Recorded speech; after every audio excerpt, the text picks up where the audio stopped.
Black Beauty, Young Folks Edition by Anna Sewell. Chapter 6. Merrylegs. Mr. Bloomfield, the vicar, had a large family of boys and girls.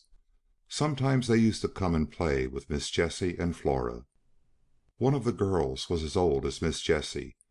Two of the boys were older, and there were several little ones. When they came, there was plenty of work for Merrylegs, for nothing pleased them so much as getting on him by turns and riding him all about the orchard and the home paddock, and this they would do by the hour together.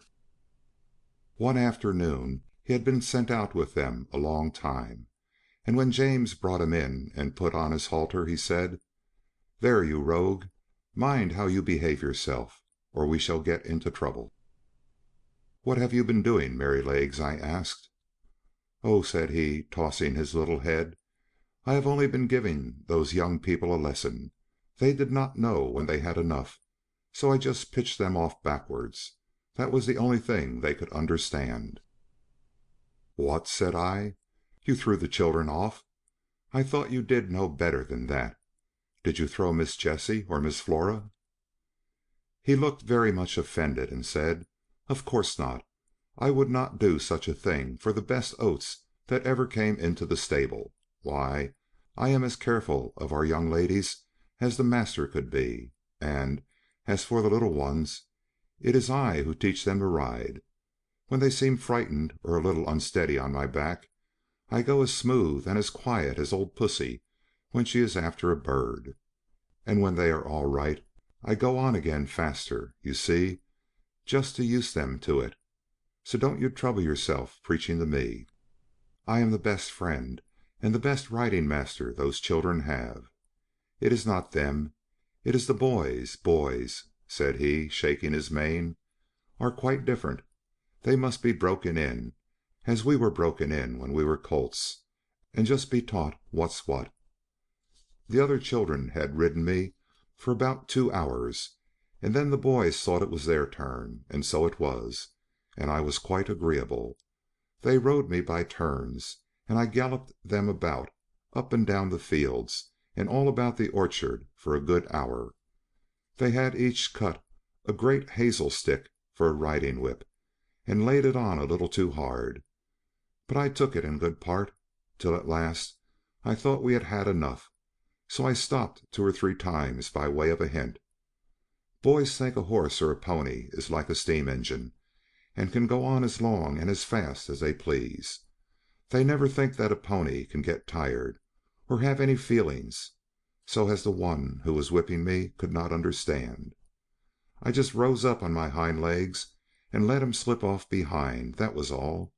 He mounted me again, and I did the same.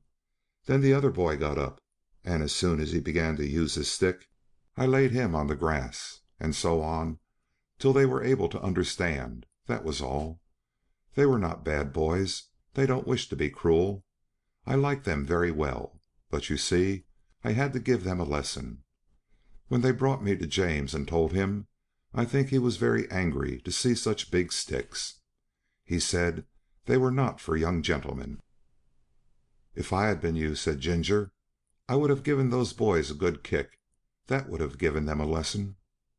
"No doubt you would," said Merrylegs, "but then I am not quite such a fool as to anger our master, or make James ashamed of me. Besides, those children are under my charge when they are riding.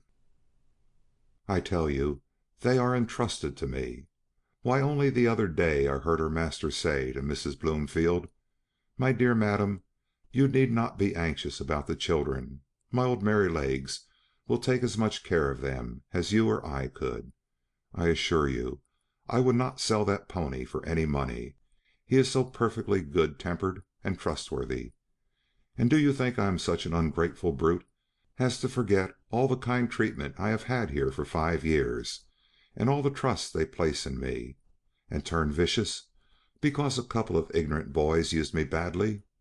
No, no, you never had a good place where they were kind to you, and so you don't know, and I am sorry for you, but I can tell you good places make good horses.